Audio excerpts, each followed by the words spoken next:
I had two older brothers. We were always just into extreme stuff, going playing in the woods and things like that. We had like swamp within 10 miles, river within 2 miles, and ocean within 3 miles. So that gives you an idea, I guess, of like all the kind of landscape and ways we did. So just anything kind of extreme, climbing, going through woods, whatever.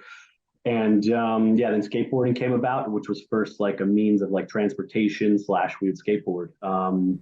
And then through doing the skateboarding, I just got more athletic and was, falling, but being, never breaking a bone or getting seriously hurt. So I thought I was pretty good at it, but I wouldn't push it as hard as some people. We actually fought to get the first skate park funded in our hometown. We went to the city council and did like a voting thing and got a skate park actually built. It took like 6 years after it was voted in. So I wasn't a super skater. I started skating again because of it when it finally was built and stuff for that. And then there was a playground near me called the Creative Playground, which is very all wood, very cool over sand, like with tires and all kinds of stuff playground. So I don't know, that place just always came into my world, either just hanging out, skateboarding around it, or eventually I met a friend named Kane Sinclair, who later, when I moved to LA, was in LA and other things. But we'd be playing tag, and it'd always be like me and him not getting tagged in this park. And then it turned into he could do some flips, and then he showed me how to do some flips, and eventually kind of turned into one day, when he moved out to LA to do stunts in parkour. I moved out here and did the same. He eventually got on the team Tempest. I went a different way with WFPF. But yeah, it was like, saw the show Jackass and was like, I could do that, but I could land on my feet. And then it was turned into I was the first and only male cheerleader in my high school because I did wrestling the first 3 years, but I was tired of weight cutting and doing all that stuff, and decided to join cheer because we would clean the wrestling mats and leave. And when we did that, the cheerleaders would show up. So I had a good friendship with a bunch of them.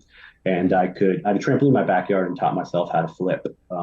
So they would just kind of give me the cheer direction of just, huck and tuck. Okay. And just spot the wall and go as high as you can and just tuck at the top.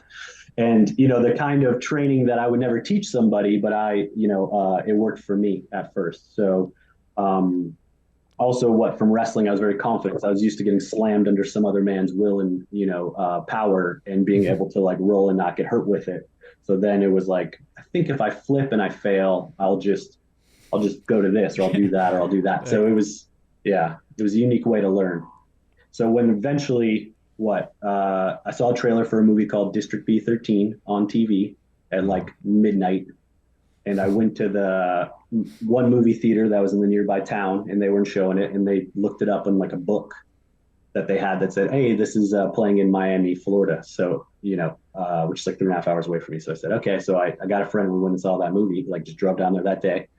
And I didn't even know it started playing. And I'm like, oh, I guess it's in French. But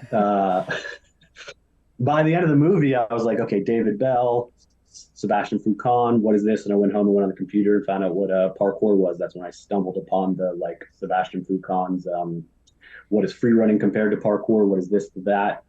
I'd heard of Freerun before that, but I didn't really quite know what it was, or it didn't have that philosophy or anything like that, or words to express what it was. It was just what I was always doing, just big flips and stuff outside, and just kind of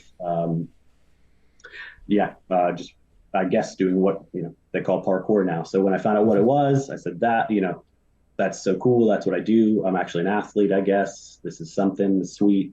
And what that eventually led to me moving out to Los Angeles to try to do it after the James Bond movie, Casino Royale, because I was like, okay, this is definitely happening in movies. Mm-hmm. I grew up loving cinema. Florida's got nothing going on. I drove across the country, and I've been here since 2008.